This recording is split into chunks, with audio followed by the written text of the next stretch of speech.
बच्चों, आज हम एक नई कविता करने जा रहे हैं। उसके कवि है निरंकार देव सेवक और कविता का नाम है हमसे सब कहते। नहीं सूर्य से कहता कोई, धूप यहाँ पर मत फैलाओ। कोई नहीं चांद से कहता, उठा चांदनी को ले जाओ। कोई नहीं हवा से कहता, खबरदार जो अंदर आई। बादल से कहता कब कोई, क्यों जलधार यहाँ बरसाई। फिर क्यों हमसे भैया कहते, यहाँ ना आओ भागो जाओ। अम्मा कहती है घर भर में, खेल खिलौने मत फैलाओ।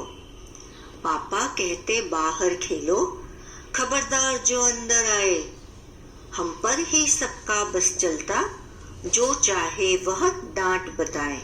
अब ये जो छोटा बच्चा है उसे शिकायत है कि मुझे ही सब लोग डांटते फटकारते हैं।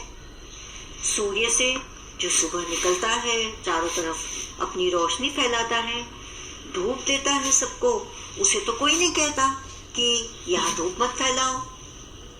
बच्चा छोटा है, उस पर कोई अगर डांट फटकार बताए उसे तो वो उसे अच्छा नहीं लगता। तो वो पूछ रहा है, शिकायत कर रहा है कि जब सूरज से कोई नहीं कहता कि धूप यहाँ पर तुम नहीं फैला सकते, फिर वैसे ही चांद की बात है, दिन में सूरज निकलता है और रात को चांद, तो उससे भी तो कोई नहीं कहता कि चांदनी को तुम ले जाओ अपने साथ। चांद की जो चांदनी होती है वो बड़ी ही ठंडक भरी होती है, तो वो तो अपनी चांदनी चारों तरफ इर्द गिर्द बिखरा कर आराम से खड़ा रहता है, उसे तो कोई कुछ नहीं कहता। फिर मुझे क्यों कहता है। फिर हवा जो है सभी तरफ होती है, आती है जाती है, कोई नहीं हवा से कहता। घर के सारे जो लोग हैं मुझसे ही कहते रहते हैं, मुझे ही डांटते रहते हैं, मुझ पर ही अपना रौब दिखाते रहते हैं। हवा से भी कोई नहीं कहता, खबरदार जो अंदर आई, तुझे अंदर नहीं आना है। और जो आकाश में बादल है, काले बादल तो वर्षा लाते हैं, तो बादल से भी कोई नहीं कहता। बादल से कहता कब कोई, क्यों जलधार यहाँ बरसाई। पानी मत बरसाओ, यहाँ क्यों पानी बरसाया, ऐसा सवाल बादलों से कोई नहीं करता। मेरे ही आगे पीछे सब लोग डांटते रहते हैं, मुझे ही तंग करते रहते हैं। फिर क्यों हमसे भैया कहते, यहाँ ना आओ भागो जाओ। अब क्या होगा, शहरों में या गांव में जो घर होता है उसमें छोटे बच्चों का आना बड़ों को अच्छा नहीं लगता, तंग करते हैं, पढ़ाई नहीं करने देते, खेलते रहते हैं, शोर करते रहते हैं। तो यहाँ जो छोटे बच्चे का जो भैया है वो उसे भगा देता है और कहता है यहाँ मत जाओ, जाओ भागो यहाँ से। और अम्मा क्या कहती है, अम्मा की भी तो कुछ बात है जो बच्चे को पसंद नहीं। अम्मा क्या कहती है बच्चे से, घर भर में इस तरह खेल खिलौने फैलाओ मत, एक ही जगह रखो, घर को गंदा मत करो अपने खिलौनों से। और पापा जो है, पापा कहते बाहर खेलो, घर में तुम बहुत शरारत करते हो, अंदर मत आओ, घर के अंदर मत आओ, घर के आंगन में तुम जितना चाहो खेल सकते हो। खबरदार जो अंदर आए।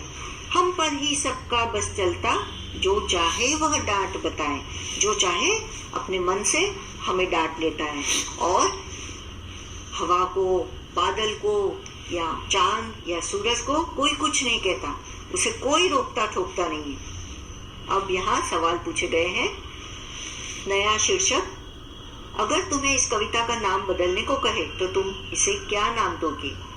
मेरे हिसाब से मैं इसे बबलू की कैफियत यह नाम देना पसंद करूंगी। करो और मत करो। पाठशाला में और घर में तुम्हें क्या क्या करने के लिए कहा जाता है और क्या क्या करने के लिए मना किया जाता है, नीचे वाली तालिका में लिखो। एक तरफ उन्होंने कॉलम बनाया है करो का और दूसरी तरफ है मत करो। तो करो क्या है, बच्चों से क्या कहा जाता है, पढ़ाई करो, लिखाई करो, कसरत करो, कक्षा को साफ करो, अध्यापिका की बातें सुनो और गृहपाठ करो। बस्ता, पानी की बोतल सब जगह पर और भर कर रखो, पानी की बोतल और जगह पर रखो। और मत करो, शोर मत करो, गंदगी मत करो, यानी गंदगी मत फैलाओ, बीच बीच में पानी मत पियो, जब उसका वक्त होता है इंटरवल या छुट्टी होती है तभी पानी पियो। और अपनी चीजें लेकर आओ, दूसरों से चीजें मत मांगो। जरा सोचो, सूरज चांद की रोशनी को भगा देता है और बादल सूरज की रोशनी को भगा देता है, हवा बादल को भगा देती है। बताओ कौन किससे ज्यादा ताकतवर है? अब यहाँ इस कविता में हम जानते हैं कि चांद से ज्यादा ताकतवर सूरज है, पर सूरज के आगे अगर बादल आए तो सूरज ढक जाता है। इसीलिए उन्होंने कहा है सूरज से ज्यादा ताकतवर बादल, और बादल को हवा भगा देती है, तो सबसे ताकतवर हवा हुई। तुम्हारी बात। अम्मा, पापा, भैया, दीदी सभी बड़ों का बच्चों पर बस चलता है, तुम्हारा किस किस पर बस चलता है? मैं छोटा हूँ, पर मुझसे भी छोटा एक भाई है। मेरा छोटा भाई मेरी बात मानता है, उस पर मेरा बस चलता है, मैं उसका भैया जो हूँ। तुम्हारे घर में तुम्हें कौन कौन टोकता रहता है? अब मेरे घर में मेरे पिताजी मुझे पढ़ाई को लेकर टोकते हैं, दीदी मुझे उसकी चीजों को छूने नहीं देती, भैया मुझे चुगलखोर बताकर उसके कमरे से भगा देता है। इस तरह से सभी लोग मुझे टोकते हैं। और किन किन बातों पर तुम्हें टोका जाता है? तो मैं बहुत बातें करता हूँ ना, इसीलिए मुझे टोक कर चुप बिठाया जाता है। परीक्षा के दिनों में अगर मैं टीवी लगाऊं तो मुझे डांट पड़ती है और बाहर खेलने की सलाह मिलती है। मेरी किताबें पता नहीं कैसे पर इधर उधर बिखरी पड़ी होती है, तो दीदी मुझे अक्सर टोकती है। कौन सी चीजें कहाँ? शालू को बहुत सी चीजों के नाम आते हैं। उसने नामों को लिख लिख कर पट्टी भर ली। वे नाम मैंने नीचे लिख दिए हैं। शालू की सूची। तो क्या क्या है उस सूची में? शक्कर, कबड्डी, पपीता, मार कुटाई, लोमड़ी, गुलाब जामुन, शेर, ककड़ी, शतरंज, बल्ला, मगर, लड्डू, गाय, बेर, पेड़ा, बकरी, गिल्ली, कबूतर, पतंग, मसाला, लट्टू, तोता, शहतूत, चटनी। अब शालू यह सोच रही है कि किस नाम को किस खाने में लिखना है। क्या तुम उसकी मदद कर सकते हो? जरूर। अब उन्होंने क्या किया है, 4 छोटे छोटे कॉलम बनाए। अक्षर, तो ब से जानवर या पक्षी का नाम पहले लिखना है, फिर खाने पीने का सामान ब से लिखना है, और खेल का नाम या सामान जो ब से शुरू होता हो। तो सबसे पहले है ब, तो बकरी, बेर, बल्ला, ये हो गया ब का। फिर है म से मगर है जानवर, खाने पीने का सामान मसाला, और खेल का नाम है मार कुटाई। क से कबूतर, खाने का सामान ककड़ी, और 2 खेलों के सामान दिए हैं कंकड़ और कबड्डी। ल से लोमड़ी और ल से लट्टू, माफ करना, लट्टू खेल का सामान है, लड्डू पहले है खाने पीने के सामान में, और फिर है लट्टू। प से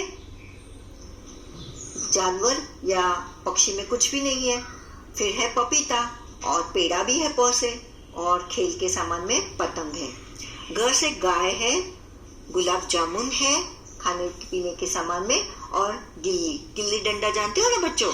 फिर श से शेर है, और खाने पीने के सामान में शक्कर और शहतूत, शहतूत के छोटे छोटे फल होते हैं, और खेल का सामान शतरंज। फिर च से शब्द है, खाने पीने का सामान है चटनी, और त से सिर्फ एक पक्षी का नाम दिया है तोता। अब उन्होंने क्या कहा है हम देखेंगे। ऐसे ही खेल तुम और अक्षरों के साथ खेल सकते हो, अलग अलग तरह के खाने भी बना सकते हो। जैसे ट से शुरू होने वाली गोल या लाल चीज तो हम जानते हैं, तो वो कौन सी चीज है? टमाटर। अब हर एक खाने के नाम वर्णमाला के हिसाब से क्रम से लगाओ। कैसे लगाने हैं? जानवर, अभी जानवर में हम लोग पहले, हमें 12 खड़ी आती है, स्वर पता है किसे कहते हैं, व्यंजन भी पता है। तो सबसे पहले स्वर कौन सा होगा? अ, आ, ई, उ, ए, ऐ, ओ, औ, आ। तो इसमें से एक भी शब्द इन शब्दों से शुरू नहीं होता स्वर से। तो जानवरों में पहले है कबूतर, फिर है क के बाद ख, तो ख से कोई शब्द नहीं है, तो ग। तो इसी तरह से आपको याद करके रखने हैं। तो मैं बताती हूँ कि पहले कबूतर, फिर गाय, तोता, बकरी, मगर, लोमड़ी, और सबसे आखिर में शेर। खाने पीने का सामान भी है, उसमें ककड़ी, गुलाब जामुन, चटनी, पपीता, पेड़ा, बेर, मसाला, लड्डू, शक्कर और शहतूत। और खाने का खेल का खेल का नाम या सामान जो है उसमें पहला है कबड्डी, कंकड़, गिल्ली, पतंग, बल्ला, मारकुटाई, लट्टू और शतरंज। अभी हमसे सब कहते कविता में जिन लोगों, चीजों और जगहों के नाम आए हैं उन्हें दी गई तालिका में हमें लिखना है। लोग कौन से हैं? भैया है, अम्मा है, पापा है और बच्चा खुद है। और चीजें कौन सी है? खेल खिलौने। और जगह घर और आंगन है। इस तरह से अब यह कहानी तुमने कई बार सुनी होगी। और कौन सी कहानी है वो? कौवा और लोमड़ी की। तो मैं पहले कहानी बताती हूँ और हमें नई कहानी इसमें से सुननी है, बनानी है। देखे अभी, कौवा और लोमड़ी। एक बार एक कौवे को एक रोटी मिली। लोमड़ी ने सोचा, क्यों न मैं इस कौवे को मूर्ख बनाकर रोटी ले लूं। लोमड़ी बोली, कौवे भाई तुम इतना अच्छा गाते हो, मुझे भी एक गाना सुनाओ। कौवे ने जैसे ही गाने के लिए मुंह खोला, रोटी नीचे गिर गई और लोमड़ी रोटी लेकर चली गई। आओ अब इन्हीं चित्रों से एक नई कहानी बनाएं। तो जैसे कि हम कहानी को जानते हैं, तो एक बार कौवे को एक रोटी मिली। लोमड़ी ने जब कौवे के मुख में रोटी देखी तो वो ललचाई। उसने सोचा, क्यों ना मैं इसे मूर्ख बनाकर रोटी ले लूं। लोमड़ी ने कौवे से कहा, कौवे भाई मैंने सुना है तुम्हारी आवाज बहुत मीठी है, मुझे भी एक हाथ गाना सुनाओ ना। एक बार बेवकूफ बना कौवा अब दूसरी बार नादानी नहीं कर सकता था। उसने रोटी को पांव के नीचे दबाया और लोमड़ी को कां कां कर अपना गीत सुनाया। अपनी चाल बेकार होते देख लोमड़ी लज्जित होकर वहां से चली गई। तो अनुभव के आधार पर इससे पता चलता है कि हमें अनुभव के आधार पर होशियार रहना होगा और जरूरी नहीं कि हम अपनी ही गलतियों से सीखें, दूसरों की गलतियों से भी हम बहुत कुछ सीख सकते हैं। बच्चों, मुझे लगता है आपको ये कहानी पसंद आई होगी। फिर मिलते हैं। धन्यवाद।